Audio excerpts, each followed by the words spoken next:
అందరికీ నమస్కారం. నా పేరు Archana. Welcome to mysterious stories. ఈరోజు కథ ప్రేయసికి. Next day morning night late అవడంతో అందరూ గుర్రు పెట్టి పడుకున్నారు. అంజు ఇంటికి బంధువులు వచ్చారని త్వరగా లేచి మేడ్స్ సహాయంతో ఇంట్లో పనులన్నీ చకచకా చేసేసింది. మెల్లగా ఆరు నిద్ర లేచి బయటకొచ్చింది. ఎదురుగా సోఫాలో కూర్చొని అంజు బామ్మతో మాట్లాడుతున్న అవన్నీ చూసి షాక్ అయింది. వామో, ఇప్పుడు గనక సార్ చూశారంటే నా పని ఫట్ అనుకుంటూ పరుగున కిందకొచ్చింది ఆరు. ఆమెను అలా చూసి ఏమైందారు, అలా కంగారుగా ఉన్నావేంటి అంటుంటే, ఓసేయ్, నిన్న ఆఫీస్లో ఏం రచ్చ చేశావే, ఏమైందక్కా, ఏమైందని అంత నార్మల్గా అడుగుతున్నావా? మీ బావ ఎంత రచ్చ చేశాడో తెలుసా? అయినా అప్పటికి చెబుతూనే ఉన్నాను, వినకుండా వెళ్ళావు. నీ మీద ఉన్న కోపాన్నంతా నా మీద తీర్చుకున్నాడే రాక్షసి. ఇప్పుడు ఇంట్లో నిన్ను చూశాడంటే నన్ను నిజంగానే చంపేస్తాడు. ఇక్కడి నుండి లోపలికెళ్ళు, ప్లీజ్ నన్ను సేవ్ చెయ్యవి అని చెబుతుంటే ఎదురుగా ఉన్న అవని బావా అంటూ టెన్షన్గా చూస్తూ ఉంది. ఏమైందే అలా చూస్తున్నావు? ఏయ్, నేను చెప్పేది అర్థమవుతుందా అంటూ భుజం తట్టి ఊపుతుంటే, అక్క, బావా అనింది అతన్నే చూస్తూ. ఒక్కసారిగా గుడ్లు పెద్దవి చేసి మెల్లగా వెనక్కి తిరిగి చూసింది ఆరు. కాల్ చేసేలాగా చూస్తున్నాడు.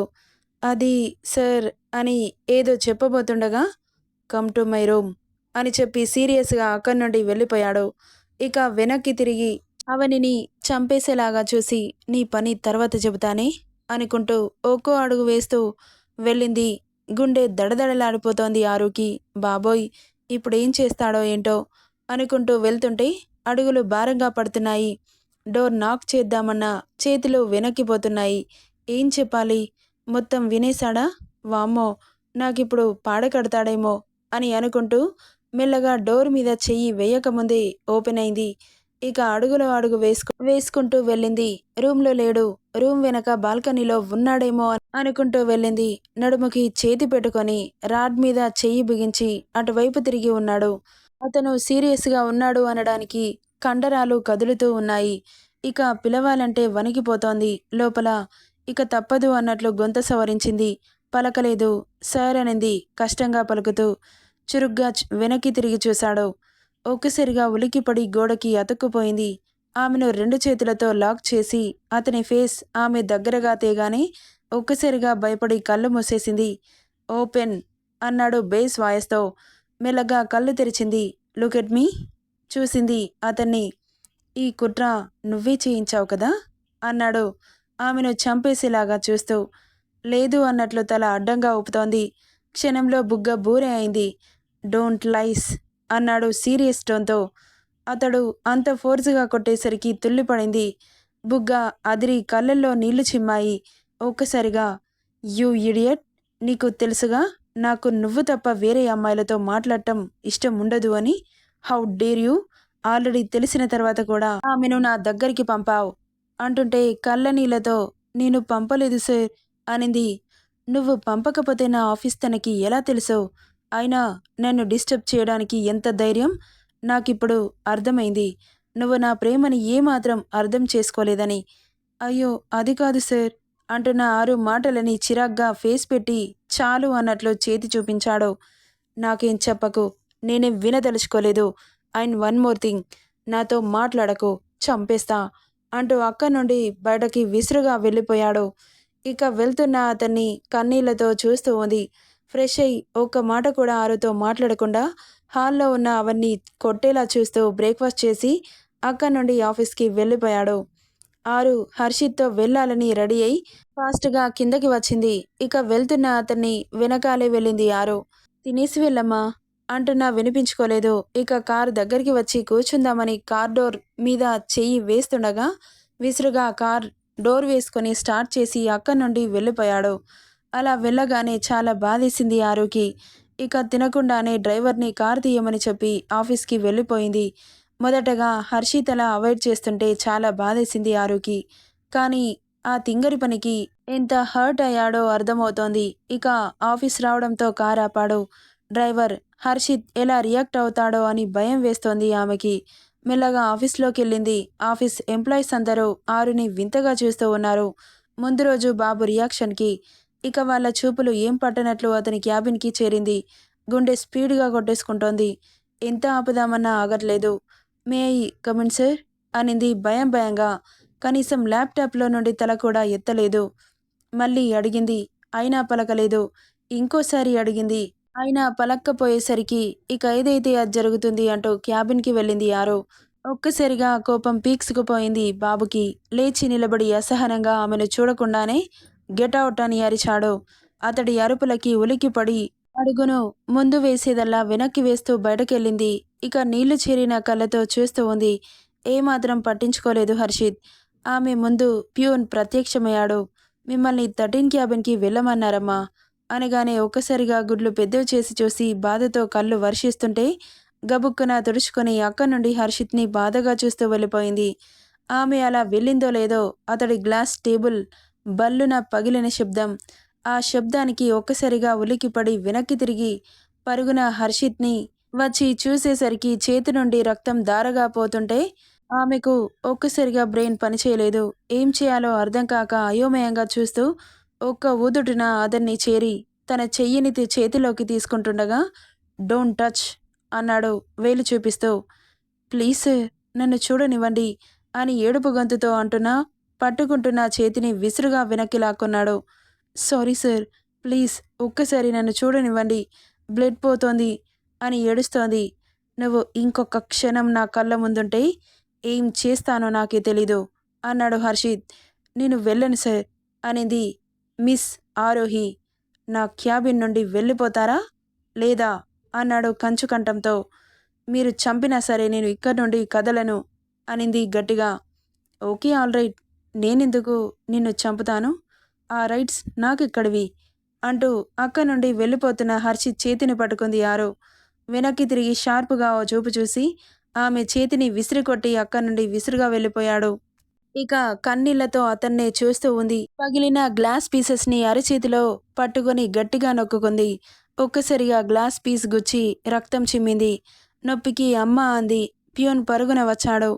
అయ్యో ఏమైందమ్మా అలా గుచ్చింది అంటూ దగ్గరకొస్తుంటే ఆగు అన్నట్లు చెయ్యి చూపించింది. అక్కడే ఆగిపోయాడు. మీరు ఇక్కడి నుండి వెళ్ళండి అంది లోగొంతులో. ఇకేం మాట్లాడకుండా వెళ్ళిపోయాడు. పీసెస్ని గాయమైన చేతితోనే ఎత్తి డస్ట్బిన్లో పోసింది. ఇక రక్తం గడ్డకట్టి ఆగింది కానీ చేతికి కట్టు కూడా కట్టుకోలేదు. ఇక ఒక్కసారిగా మనసంతా బాధ కమ్మేసింది. అతడు పరిచయమైనప్పటి నుండి ఇంతవరకు ఆమెను దూరం పెట్టిందే లేదు. అలా కటువుగా ఎప్పుడు మాట్లాడనే లేదు. ఫస్ట్ టైం అతని మాటలు మనసుని చాలా గాయపరిచాయి. కానీ అతడి మనసు ఇంకెంతలా గాయపడిందో అని తనకు తానే సర్ది చెప్పుకుంది. ఇక వెళ్ళినవాడు ఇంకా జాడే లేదు అని మనసు ఊరుకోక హర్షిత్కి కాల్ చేసింది. ఆరు కాల్ లిఫ్ట్ చేయలేదు. ఎన్నిసార్లు ట్రై చేసినా లిఫ్ట్ చేయలేదు. వెంటనే ఆరుష్ క్యాబిన్కి వచ్చింది ఆరు. అన్నయ్య అనింది బాధ నిండిన గొంతుతో. ఒక్కసారిగా తలెత్తి ఆమెను చూశాడు. కన్నీళ్లతో ఫేస్ అంతా వాడిపోయి కనబడగానే భయం వేసి ఏమైంది ఆరు ఎందుకు ఏడ్చావు అని కంగారుగా అడుగుతుంటే ఏం చెప్పాలో అర్థం కాక ఏడుస్తూనే ఉంది. ఏమైందో చెప్పమ్మా అన్నాడు ప్రేమగా. అది అన్నయ్య అని చెప్పబోతుండగా చేతికైనా గాయం కనబడింది. అయ్యో చేతికి గాయమెలా అయింది అంటూ టేబుల్ డ్రాలో ఫస్ట్ ఎయిడ్ బాక్స్ తీసి ఫస్ట్ ఎయిడ్ చేసి అసలేమైంది గాయం ఎవరు చేశారు అయినా వాడు లేడా అని అయోమయంగా అడుగుతుంటే ఏడుస్తుందే కానీ ఏం చెప్పట్లేదు. చెప్పు ఆరు అని గట్టిగా భుజం తట్టి ఊపాడు. ఇక అప్పుడు చెప్పింది జరిగిందంతా. అవునా అంత జరిగిందా, నీకు వాడి గురించి తెలిసి కూడా ఎందుకలా చేశావు? ఏమో అన్నయ్య ఆయన ఇంత సీరియస్గా తీసుకుంటారని అనుకోలేదు. ఏదో జస్ట్ కిడ్డింగ్ అనుకున్నాను. ఏ విషయాలలో జోక్ చేయాలో ఎక్కడ చేయకూడదో ఆ మాత్రం తెలీదా అనగానే ఏం మాట్లాడలేదు. సరే కానీ కాల్ చేశావా? చేశానన్నయ్య లిఫ్ట్ చేయట్లేదు. నువ్వేం టెన్షన్ పడకు నేను వెళ్ళి చూసొస్తాను అంటూ అక్కడి నుండి పరుగున వెళ్ళాడు ఆరుష్. ఇక ఎక్కడా కనపడలేదు. తనకు తెలిసిన ప్లేస్లన్నీ వెతకాడు. లాస్ట్గా ఒకసారి బీచ్ దగ్గరికి వెళ్ళాడు. కార్నర్లో కార్ బ్యానెట్ మీద కూర్చొని సిగారు పీలుస్తూ సీరియస్గా కనిపించాడు. ఇక కార్ ఆపి దగ్గరికెళ్ళాడు. ఏమైందిరా మార్నింగ్ నుండి ఆఫీస్లో లేవు, ఇక్కడికెందుకు వచ్చావు అని పిలుస్తున్నా పలకలేదు హర్షిత్. దగ్గరికెళ్ళి బావా అని మళ్ళీ పిలిచాడు. పిలుస్తున్న సిగార్ని పక్కన పడేసి కిందకి దిగాడు. ఏమైందిరా షార్పుగా చూశాడు. చెప్పరా, చెప్పకుండా ఎలా తెలుస్తుంది? మీ చెల్లి చెప్పలేదా? చెప్పింది. మరింకెందుకు అడుగుతున్నావు? అంత చిన్న విషయానికి ఇదిగో ఇలా చేతికి గాయం చేసుకొని తను నువ్వు ఇద్దరూ బాధపడితే ఎలా? అసలు ఎందుకు గాయమైంది? ఆరుకి కూడా చేతికి గాయమైంది అంటుంటే ఒక్కసారిగా చూశాడు. అవును అన్నాడు. ఇకేం పట్టనట్లు తల తిప్పేసుకున్నాడు. అది నీకు చిన్న విషయంలాగా కనబడుతుందా? మీ అందరికీ చిన్న విషయమేమో, నాకు కాదు అన్నాడు ఎటో చూస్తూ. అరే, తెలుసో తెలియకో చేసింది, క్షమించొచ్చు కదా. అదేమైనా పాలు తాగి చిన్నపిల్ల తెలియకపోవడానికి? అది కాదురా. షడాప్. నన్ను కాసేపు ఒంటరిగా వదిలిపెట్టు. నువ్వు రానిదే నేను ఇక్కడి నుండి కదలను. మంచిది, ఎంతసేపు ఉంటావో ఉండు అని బ్యానెట్కి ఆనుకొని నిలబడ్డాడు. మరేం చేస్తే నీకు కోపం పోతుంది? ఏం చేసినా పోదు. చెప్పానుగా, ఇక్కడి నుండి వెళ్ళు అని. ఆరు అక్కడ ఏం తినలేదురా. మార్నింగ్ నుండి పిచ్చిదానిలా ఏడుస్తూ ఉంది. నాకంటేనా అన్నాడు గుడ్లు పెద్దవి చేసి. ఆ మాటకి ఒక్కసారిగా ఎలాగో అనిపించింది ఆరుష్కి. తన తరపున నేను సారీ చెబుతున్నాను పదరా. నువ్వు కూడా ఏం తినుండవు, ఏదైనా తిందువు పదా, ఆకలి చచ్చిపోయింది అన్నాడు. అరే, ఆకలి చచ్చిపోవడమేంట్రా, తినకపోతే చచ్చిపోదా, పద అంటూ మొండిపట్టు పడుతుంటే ఆరుష్, నాతో దెబ్బలు తినాలనుంటే ఇక్కడే ఉండు, లేకపోతే వెళ్ళిపో అన్నాడు సీరియస్గా. నువ్వు కొట్టినా చంపినా సరే నేను ఇక్కడి నుండి వెళ్ళను అన్నాడు ఆరుష్ అదే మొండిపట్టుగా. ఇకేం మాట్లాడలేదు హర్షిత్. ఆరుష్ కూడా డిస్టర్బ్ చేయలేదు. గంట గడిచింది, 2 గంటలు గడిచింది. అలాగే మొండిగా కూర్చున్నారే కానీ ఒకరి మొహాలు ఒకరు కనీసం చూసుకొని కూడా చూసుకోలేదు. అంతలో కారు వచ్చి ఆగింది వాళ్ళిద్దరి ముందుకు. ఆరుష్ వెళ్ళినప్పటి నుండి మనసులో మనసు లేదు. కాల్ చేస్తే లిఫ్ట్ చేయట్లేదు. ఇద్దరు డ్రైవర్ని కారు తీయమని చెప్పి రోడ్ల వెంబడి వెతకని చోటు లేదు. ఇక ఇక్కడ కనిపించారు. పరుగున వచ్చి హర్షిత్ని గట్టిగా హత్తుకుంది. చుట్టూ చెయ్యి వెయ్యబోయి లీవ్ ఇట్ అంటూ దూరం నెడుతున్నాడు. No, I don't leave you అంటుంటే ఆమెను హత్తుకోవాలని ఉన్న ఆ కోరికని అదిమిపెట్టి ఆమెను దూరం తోశాడు. అతని ప్రవర్తనకి బాధేసింది. ఎందుకొచ్చావ్ అన్నాడు డైరెక్ట్గా ఆమెను చూడలేక. మీరు మార్నింగ్ నుండి కనబడకపోయేసరికి భయమేసింది. ప్లీజ్ సార్, ఇంటికి వెళ్ళిపోదాం పదండి. నువ్వెళ్ళు, నేను తర్వాత వస్తాను. ప్లీజ్ సార్, మీరు రాకుండా నేను ఇక్కడి నుండి కదలను అంటుంటే షార్ప్గా చూశాడు. మీరు ఎలా చూసినా నేను వెళ్ళను అని గట్టిగా నిలబడింది. ఆరుష్ వాళ్ళిద్దరినీ వదిలి అక్కడి నుండి వెళ్ళిపోయాడు. ఇక ఇద్దరి మధ్య మౌనం. మనసంతా ఎలాగో మారిపోయింది ఆరుకి. శూన్యంలోకి చూస్తూ ఉన్నాడు హర్షిత్. ఆరు కళ్ళు తిప్పకుండా అతన్ని చూస్తూ ఉంది. అతని ఫేస్లో ఏదో బాధ. ఎన్నడూ అలాంటి బాధని చూడలేదు ఆరు. ఆమెను తప్ప కనీసం వేరే అమ్మాయి గాలి కూడా సోకనివ్వడు అని తెలుసు. అయినా అలా చేసింది. నా ప్రేమ నా మనసు అంటే ఎగతాళిగా ఉందా అని అతనికి కోపం. ఇక గంటలు గడిచినా ఇద్దరి మధ్యలో మౌనం తప్ప మాటల్లేవు.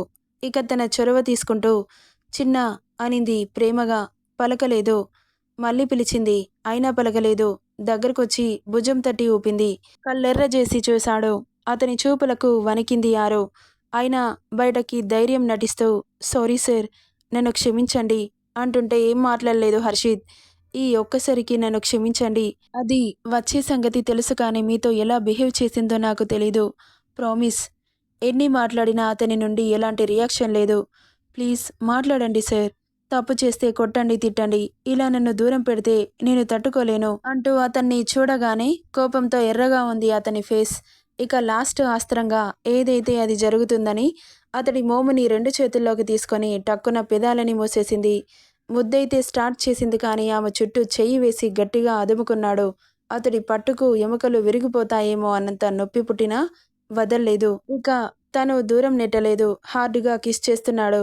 ఆ నొప్పిని పంటి బిగువన పట్టి భరిస్తుందే కానీ అతన్ని కదిలించలేదు. కోపన్నంతా ముద్దులోనే తీర్చుకుంటున్నాడు. కింది పెదవిని కొరకగానే నొప్పికి కళ్ళల్లో నీళ్లు తిరిగాయి ఆరుకి. అయినా భరిస్తోంది. అతడికి చంపేంత కోపం ఉంటే నాకు చచ్చేంత ప్రేమ ఉంది అనుకుంది.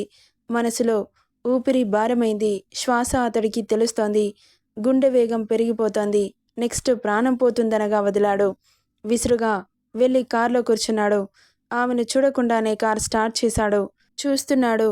అలా విసరగానే కన్నీళ్లతో అతన్ని చూస్తూ ఉంది. కార్ హారన్ సౌండ్ చేస్తున్నాడు. రావట్లేదు ఆరు. ఇంకా గట్టిగా సౌండ్ చేశాడు. ఆమె ఇంకా రాకపోయేసరికి నొసలు చిట్లించి కార్ స్టార్ట్ చేసి ఆమె ముందుకు పోనించి కార్ విండో గ్లాస్ కిందకి అని ఆమె చెయ్యి పట్టి దగ్గరికి లాక్కొని షార్పుగా చూశాడు. దెబ్బకు జంకీ వచ్చి కార్లో కూర్చుంది. వాయువేగంతో పోనిస్తున్నాడు. ఇద్దరి మధ్యలో మౌనం. ఇంటికి వెళ్లే వరకు ఏం మాట్లాడలేదు. బాధతో కళ్ళు వర్షిస్తున్నాయి. మెల్లగా తల తిప్పి అతడి చేతిని చూసింది. చేతికి కనీసం కట్టైనా కట్టుకోలేదు. అలాగే రక్తపు చారికలు ఎండిపోయున్నాయి. ఇక అతడి చేతిని తీసుకోబోతే వెనక్కి లాక్కున్నాడు. ఇండెక్స్ ఫింగర్ చూపించాడు సీరియస్గా. ఇక అంతలో ఇల్లు రానే వచ్చింది. ఎక్కడికి తీసుకొచ్చాడు అంటూ చుట్టూ చూస్తోంది. అది హర్షిత్ మాన్షన్లా లేదు. ఆరు కూడా అడగలేదు ఎక్కడికని. ఇక అతనితో ఎక్కడికైనా సరే హాయిగా వెళ్తానని నిర్ణయించుకుంది. హర్షిత్ సార్ వస్తున్నారని సెక్యూరిటీ గేట్లని ఓపెన్ చేశాడు. కార్ లోపలికి దూసుకొచ్చింది. పోర్టికోలో కార్ పార్క్ చేసి లోపలికెళ్లాడు. అతని వెనకాలే వెళ్ళింది ఆరు కూడా. ఆ ఇల్లు ఇల్లులా లేదు. ఓ పెద్ద ప్యాలెస్లా ఉంది. తిరిగి తిరిగి చూస్తూ ఉంది. న్యూ రిచ్ ఇంటీరియర్ డిజైన్తో పాష్ ఫర్నిచర్తో చాలా అందంగా ఉంది. అందులో వీళ్ళిద్దరు తప్ప ఎవరూ లేరు. మేడ్స్ కూడా కనబడట్లేదు. పైకి వెళ్ళాడు హర్షిత్. వెనకే వెళ్ళింది. ఇక రూమ్కి వెళ్ళగానే డోర్స్ క్లోజ్ అయ్యాయి. నెక్స్ట్ సెకండ్లో ఆమెకు తగలకుండా ఇరువైపులో చేతులు ఆంచి ఆమె ఫేస్ దగ్గరగా అతని ఫేస్ పెట్టి చూస్తున్నాడు. అతడి ఊపిరి తగులుతుంటే గట్టిగా భయంతో కళ్ళు మూసుకుంది. అతని గుండె సవ్వడి ఆమెకు వినబడుతోంది. లబ్ డబ్ అని వింటూ మైమరిచిపోయింది. Look in to my eyes అన్నాడు బేస్ వాయిస్తో. దెబ్బకు కళ్ళు తెరిచి చూసింది. అతని కళ్ళు బాధతో ఆమెను చూస్తున్నాయి. ఈ బాధకి కారణం నేనే కదా అని ఆమె లోపల వేదన పడుతోంది. క్షమించమని అడుగుతున్నాయి. ఆమె కళ్ళు. నా ప్రేమ ఎగతాళిగా అనిపిస్తోందా అన్నట్లు చూస్తున్నాడు.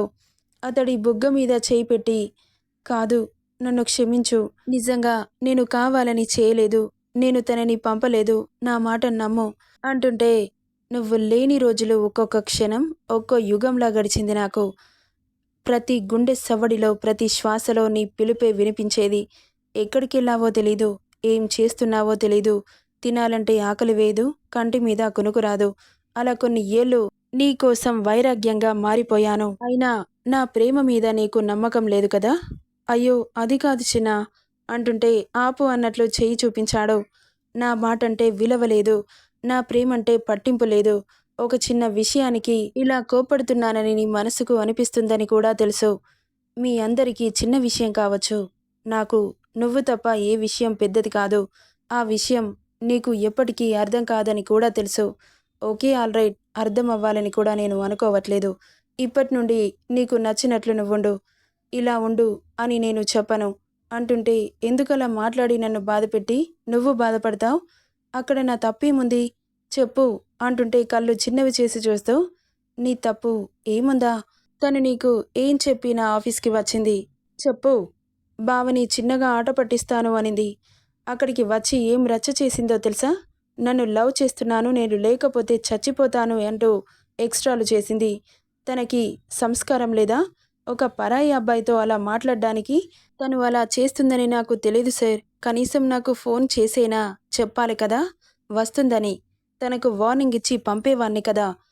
అంటే నీకు కూడా నా మనసుతో ఆడుకోవాలని అనిపించింది కదా. అయ్యో అలా కాదు, ఎనఫ్ అని అరిచాడు. మార్నింగ్ నుండి ఏం తినలేదు. తినేసి పడుకో, నన్ను డిస్టర్బ్ చేయకు అని అక్కడి నుండి వెళ్తుంటే చెయ్యి పట్టి ఆపి, నువ్వు తిని చిన్నా అనింది. ఆమె చేతిని తీసేసి, నాకు ఆకలి కాలేదు అంటూ వెళ్తుంటే, నాకు లేదు, నేను తినను అనింది గట్టిగా. ఫోర్స్గా వెనక్కి తిరిగి కాల్చేసేలాగా చూస్తూ ఆమె బుగ్గలు వత్తిపట్టి, కమగైన్ అన్నాడు. నువ్వు తినకపోతే నేను తినను. ఎందుకు నాకు బీపీ పెంచుతావు అంటూ పట్టిన బుగ్గలు వదిలి చూశాడు. ఎర్రగా మారడంతో చా అని గోడకి పంచిచ్చాడు. ప్లీజ్ అలా చేయకు. నీకు నా మీద కోపం కదా, నన్ను కొట్టు ప్లీజ్, నిన్ను నువ్వు గాయం చేసుకోకు అంటూ అతడికి కరుచుకుపోయింది. కన్నీళ్లు వరదలా వచ్చేస్తున్నాయి. అతడి షర్ట్ని తడిపేస్తున్నాయి. లీవ్ అన్నాడు. నో, నేను వదలను అంటుంటే ఆమెకు దూరంగా ఉండాలని మనసు అంగీకరించట్లేదు. ఆమెను కౌగిల్లో బంధించాలనిపిస్తుంటే ఆమె చుట్టూ చేతులు వేసి గట్టిగా హత్తుకొని, నేను నిన్ను వదులుతానని ఎలా అనుకున్నావే? చస్తే వదలను. నువ్వు వెళ్తా అన్నా వెళ్ళనివ్వను అంటూ గుండెలకి అదుముకున్నాడు. అతని కౌగిట్లో సేద తీరింది. అలా ఎంతసేపున్నారో తెలీదు. ఇక లేట్ నైట్ అవుతుండడంతో తినేసి పడుకో అన్నాడు. ఆమెను వదిలి, ప్లీజ్ నువ్వు తిను అంటూ కిందకెళ్ళి ఫాస్ట్గా ఫుడ్ రెడీ అయ్యే డిష్ ప్రిపేర్ చేసి తీసుకొని వచ్చింది. బెడ్ మీద ఏటో చూస్తూ పడుకున్నాడు హర్షిత్. ఇక అతన్ని చేరి పక్కన కూర్చొని ప్లీజ్ చిన్నా కొంచెం తిను, నువ్వు తినకపోతే నేను తినను అంటుంటే లేచి కూర్చున్నాడు. ఇక స్పూన్తో అతనికి తినిపించింది. నువ్వు తిను అంటూ అదే స్పూన్తో ఆమెకు తినిపిస్తున్నాడు. ఒకరికొకరు తినిపించుకున్నారు. బౌల్ పక్కన పెట్టి వాటర్ బాటిల్ చేతికిచ్చింది. ఇక తాగి ఆమెను ఒడిలోకి తెచ్చుకున్నాడు. ఇంకొకసారి ఇలాంటి పిచ్చి పనులు చేశావనుకో అక్కడే చంపి పాతేస్తా అన్నాడు. సారీ చిన్నా, బుద్ధొచ్చింది, అస్సలు చేయను అంటూ మూతి ముద్దుగా పెట్టింది. ఆమె కింది పెదవికి బయటివ్వడంతో ఎర్రగా ఉబ్బి కనబడుతుంటే చిన్నగా నాలుకతో తడి అద్దాడు.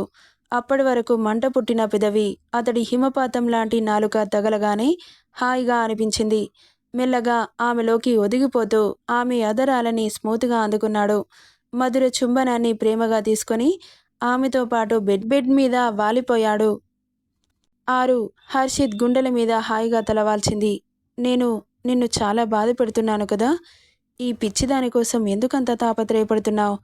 నీకు నేను ఏం చేశానని నీ జీవితాన్ని నాకు రాసిచ్చావు? నా వల్ల నీ లైఫ్లో ఒక ఎంజాయ్మెంట్ లేదు, హ్యాపీ మూమెంట్ లేదు. ఇంకా ఇంకా బాధ పెడుతూనే ఉన్నాను అంటుంటే ఆమె నోటి మీద చేయి పెట్టి నువ్వు నన్ను ఎంత బాధ పెట్టినా భరిస్తాను, కానీ నువ్వు తప్ప ఇంకో అమ్మాయి గాలి సోకితే భరించలేను, తట్టుకోలేను అంటున్న హర్షిత్ మాటలకి అతడి గుండెల మీద ముద్దు పెట్టింది. అతని పెదవులు విచ్చుకున్నాయి.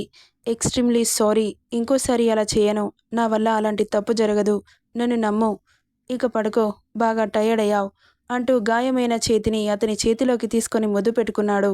అప్పుడు గుర్తొచ్చింది అతని చేతికి గాయమైంది అని. గబుక్కున లేచి ఫస్ట్ ఎయిడ్ బాక్స్ తీసుకొచ్చి బ్లడ్ అంతా క్లీన్ చేసి కట్టుకట్టింది. కనుగుడ్లు తిప్పకుండా చూస్తూ ఉండిపోయాడు. ఆమె అలా అతని కోసం తాపత్రయపడుతుంటే మనసుకి హాయిగా అనిపించింది. నెక్స్ట్ పార్ట్లో ఏం జరుగుతుందో చూద్దాం.